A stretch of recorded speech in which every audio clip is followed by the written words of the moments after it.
तो चलिए आगे बढ़ते हैं इस वीडियो के टॉपिक के ऊपर। इसके पहले भी कुछ वीडियो मैं पब्लिश कर चुका हूँ, वो वीडियोस अगर अब तक आपने नहीं देखे तो आप चाहिए तो हमारे चैनल के वीडियो सेक्शन में जाकर उन वीडियोस को देख सकते हो।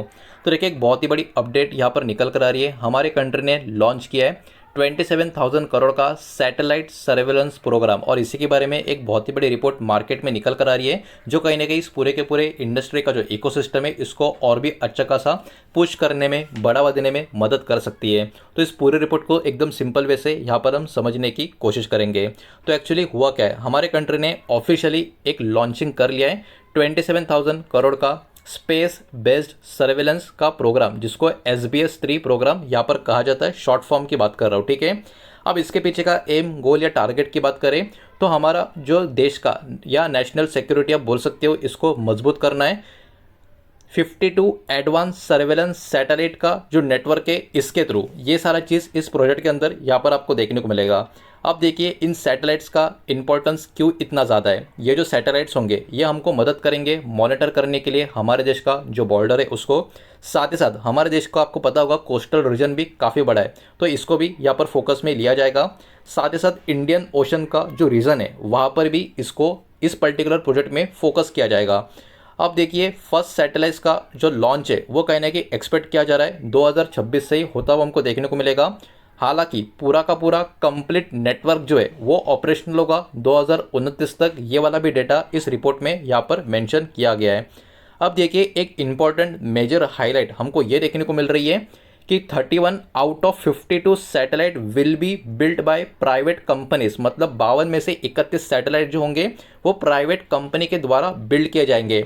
तो देखिए यहाँ पर ये भी हमको समझ में आ रहा है कि यहाँ पर प्राइवेट सेक्टर का जो पार्टिसिपेशन है इंडिया का स्पेस और डिफेंस का इकोसिस्टम में, ये भी लगातार बढ़ता जा रहा है। पहले इतना अच्छा पार्टिसिपेशन प्राइवेट इंडस्ट्री से देखने को नहीं मिलता था, लेकिन क्योंकि अभी ग्रोथ का आने वाले समय के लिए विजन नजर आ रहा है, इसके कारण प्राइवेट प्लेयर्स भी अभी बहुत ही बड़ी पार्टिसिपेंट यहाँ पर करते हुए हमको देखने को मिल रहे हैं। तो देखिए ये वाला प्रोग्राम इतना इंपॉर्टेंट फिर क्यों है, तो इसके कारण क्या होगा, इसके कारण हमारे देश का डिफेंस और स्पेस मैन्युफैक्चरिंग इंडस्ट्री जो है इसको बहुत ही बड़ा अपॉर्चुनिटी यहाँ पर ओपन होता हुआ नजर आएगा, और इसके कारण प्राइवेट कंपनी को भी एनकरेज होगा पार्टिसिपेट करने के लिए इस टाइप के जो बड़े नेशनल प्रोजेक्ट होते हैं उसके लिए। गवर्नमेंट का भी फोकस होगा डिफेंस का, सेल्फ रिलायंस के ऊपर, स्पेस टेक का डेवलपमेंट के ऊपर, और इंडियनियस मैन्युफैक्चरिंग चल रही है उसके ऊपर। और ये कहीं ना कहीं बहुत सारे अलग अलग कंपनीज को यहाँ पर इन्वॉल्व करता हुआ नजर आ सकते हैं, बिकॉज यहाँ पर उनको ऑर्डर्स भी ज़्यादा मिल सकते हैं। सैटेलाइट सिस्टम से कनेक्टेड, इलेक्ट्रॉनिक्स के कनेक्टेड, रडार हो गया, कम्युनिकेशन इक्विपमेंट हो गया, या एरोस्पेस कंपोनेंट हो गया, तो इससे कनेक्टेड ऑर्डर भी कंपनियों को बहुत ज़्यादा मिलते हुए इस पर्टिकुलर प्रोजेक्ट के कारण नजर आ सकते हैं। अब देखिए इसमें तो बहुत ज़्यादा कंपनी डायरेक्टली इनडायरेक्टली बेनिफिशियरी आपको नजर आएंगी, लेकिन उसमें भी कुछ इंपॉर्टेंट कंपनियां होगी जो बाजार की फोकस में यहाँ पर लगातार बनी रह सकती है।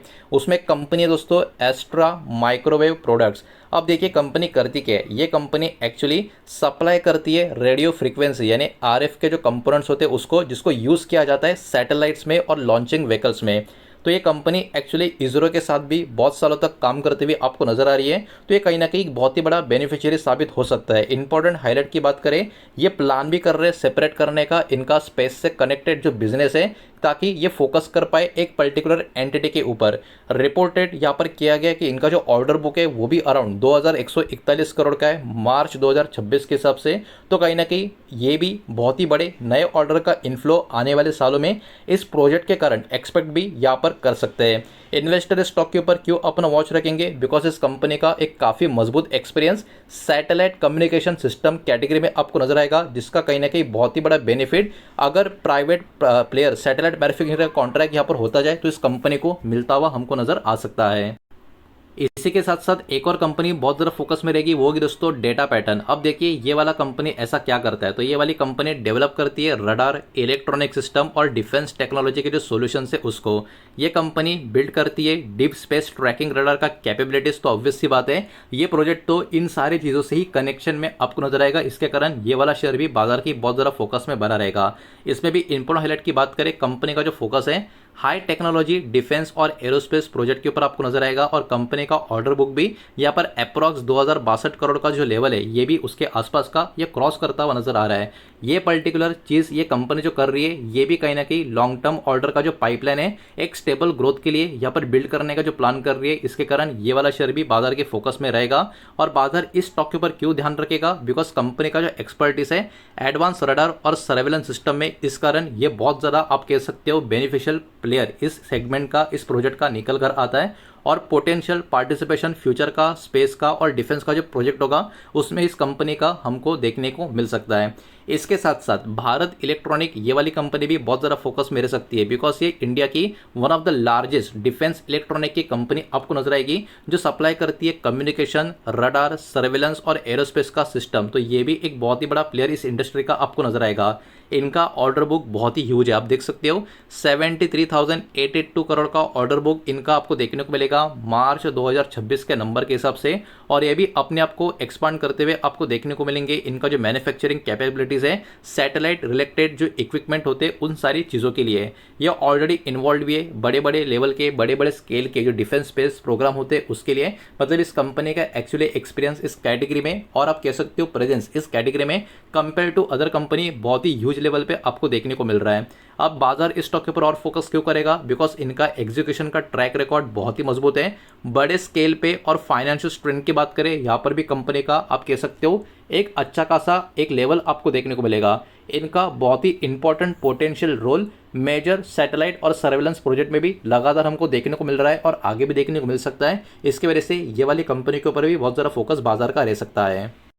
तो देखिए, ये तो कुछ 3 कंपनी हमने डिटेल में थोड़ी सी देखी जिनके ऊपर बाजार का बहुत ज़्यादा फोकस इस प्रोजेक्ट के कारण रह सकता है। लेकिन इसके अलावा भी बहुत सारी कंपनियां होंगी जिनको कहीं ना कहीं डायरेक्टली इनडायरेक्टली बेनिफिट भी मिलते हुए नजर आ सकते हैं आने वाले सालों में। तो वो कौन सी कंपनियां या स्टॉक हो सकते हैं उनके नाम भी एक एक करके यहाँ पर हम देखेंगे। लेकिन उसके पहले वीडियो को लाइक कर देना, वीडियो को शेयर कर देना। पहली बार चैनल पर आ चुके हो तो चैनल को भी सब्सक्राइब जरूर कर देना। और जो भी कंपनी के नाम, स्टॉक के नाम यहाँ पर मैं आपको दिखाने वाला हूँ, ये किसी भी तरीके का बाय सेल का रिकमेंडेशन नहीं है, इन्वेस्टमेंट का एडवाइस नहीं है। इस बात को भी यहाँ पर आप ध्यान में रखें। तो सबसे पहले डायरेक्ट या स्ट्रांगली कनेक्शन में बेनिफिशियरीज कंपनियां, उनके नाम देखेंगे। तो देखिए, Astra Microwave, data pattern, Bharat electronic, ये 3 नाम तो हमको पता ही है। उसके बाद एचएल, भारत डायनामिक्स, पारस डिफेंस, एवेंटेल, सेंटम इलेक्ट्रॉनिक्स, एमटार टेक्नोलॉजीज और डीसीएक्स सिस्टम, ये वाली कंपनियां इस प्रोजेक्ट के कारण बाजार की फोकस में बनी रह सकती है। उसके बाद इनडायरेक्ट बेनिफिशियरीज की बात करें तो एलएनटी, कैंस टेक्नोलॉजी, साइन डीएलएम, टाटा इलेक्सी, सिरमा एडजस्ट टेक्नोलॉजी, डायनामेटिक टेक्नोलॉजीज, उसके अलावा यूनिमेक एरोस्पेस एंड मैन्युफैक्चरिंग और तेजस नेटवर्क, ये वाली कंपनियां भी बाजार की फोकस में कहीं ना कहीं बनी रह सकती है। एक्चुअल कंपनी का जो बिजनेस का बेनिफिट होगा वो डिपेंड होगा किस तरीके से फ्यूचर कॉन्ट्रैक्ट अवार्ड्स इनको मिल पाते या नहीं मिल पाते, एग्जीक्यूशन का कैपेबिलिटीज इन कंपनियों का कैसा है और प्रोजेक्ट का पार्टिसिपेशन कितने लेवल पे निकल कर आ रहा है। ये सारी चीज़ों के ऊपर भी बाजार का फोकस यहाँ पर बना रहेगा।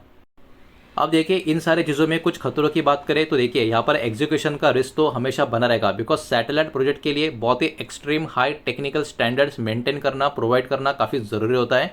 किसी भी प्रकार का डिले डिज़ाइनिंग में, टेस्टिंग में या मैन्युफैक्चरिंग में अगर आ गया तो कंपनी का या प्रोजेक्ट का जो टाइमलाइन है उसको ये बहुत ही बड़े लेवल पे इम्पैक्ट भी कर सकता है। साथ ही साथ ऑर्डर कन्वर्जन का खतरा भी यहाँ पर बना रहेगा। मार्केट का जो एक्सपेक्टेशन है अभी के टाइम पे इस कैटेगरी का काफ़ी हाई लेवल पे आपको नजर आएगा। तो बेनिफिट मटेरियलाइज करने का कहीं ना कहीं यहाँ पर बहुत ही बड़ा जो चीज़ है वो किस तरीके से यहाँ पर होगा, एग्जीक्यूट किया जाएगा, इसके ऊपर भी ध्यान बना रहेगा। वैल्यूएशन का खतरा भी इस इंडस्ट्री में अभी के टाइम बना हुआ है, बिकॉज बहुत सारे डिफेंस के या स्पेस के जो कंपनियां, जो स्टॉक है वो ऑलरेडी प्रीमियम वैल्यूएशन पे ट्रेड करते हुए आपको नजर आएंगे। तो किसी भी प्रकार का स्लो डाउन इन कंपनी के ऑर्डर इनफ्लो में आ गया, प्रोजेक्ट का एग्जीक्यूशन में आ गया, तो कहीं ना कहीं स्टॉक का ऊपर इन्वेस्टर का जो सेंटिमेंट है उसका भी अफेक्ट आ सकता है, मतलब अच्छी खासी प्रॉफिट टेकिंग भी नजर आ सकती है।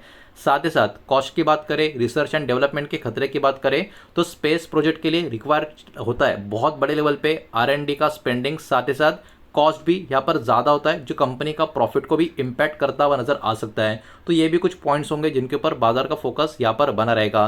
तो यहाँ पर खास करके फोकस बहुत ज़्यादा कहाँ पर रहेगा, नए सैटेलाइट से कनेक्टेड कॉन्ट्रैक्ट का अनाउंसमेंट क्या होता है, कौन से कंपनी को फायदा मिलता है, ग्रोथ किस तरीके की रहती है कंपनी के ऑर्डर बुक में, उसके ऊपर ध्यान होगा। रेवेन्यू का एग्जीक्यूशन डिफेंस और स्पेस प्रोजेक्ट में किस तरीके का रहता है, इसके ऊपर ध्यान होगा। प्रॉफिट मार्जिन, कैश फ्लो का ट्रेंड कंपनियां कैसे मेंटेन करती है इसके ऊपर फोकस होगा। मैन्युफैक्चरिंग कैपेबिलिटीज के लिए एक्सपेंशन किस तरीके से कंपनियां करती है, मैनेजमेंट का कमेंट्री फ्यूचर अपॉर्चुनिटीज के लिए कैसा रहता है, इसके ऊपर भी यहाँ पर ध्यान बना रहेगा।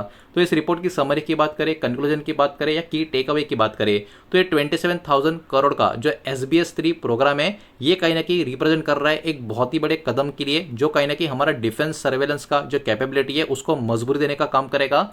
इसमें इंक्रीज भी हो रहा है प्राइवेट सेक्टर का पार्टिसिपेशन, जो कहीं ना कहीं लॉन्ग टर्म के लिए बहुत ही बढ़िया अपॉर्चुनिटी क्रिएट करता हुआ नजर आ सकता है बहुत सारे लिस्टेड डिफेंस और स्पेस कंपनी के लिए। लेकिन वही बात है, जो एक्चुअल बिजनेस का बेनिफिट होगा वो डिपेंड होगा किस तरीके से कॉन्ट्रैक्ट जीते जाएंगे, किस तरीके से प्रोजेक्ट का एग्जीक्यूशन होगा, टाइमली डिलीवर होगा या नहीं होगा, सिर्फ एक्सपेक्टेशन के ऊपर काम नहीं चलेगा। तो ये सारी की सारी चीज़ें इस रिपोर्ट में या फिर इस प्रोजेक्ट के बारे में मेंशन की गई है। सारा का सारा डेटा जो भी मैंने आपके सामने प्रेजेंट किया है सब कुछ एजुकेशनल इन्फॉर्मेशनल पर्पस के हिसाब से ही है, और किसी भी तरीके का इन्वेस्टमेंट का एडवाइस या स्टॉक का रिकमेंडेशन मैंने आपको दिया नहीं है, ना ही मैं आपको दे रहा हूँ। ये बात भी यहाँ पर आप ध्यान में रखें। उम्मीद करता हूँ वीडियो समझ आया होगा, पसंद आया होगा तो वीडियो को लाइक करें, दोस्तों शेयर करें। पहली बार चैनल पर आ चुके हो तो सब्सक्राइब भी कर देना, और कोई भी स्टॉक में निवेश करने से पहले खुद की स्टडी रिसर्च जरूर करें, फाइनेंशियल एडवाइजर की सलाह जरूर ले। मिलते हैं नेक्स्ट वीडियो में, धन्यवाद।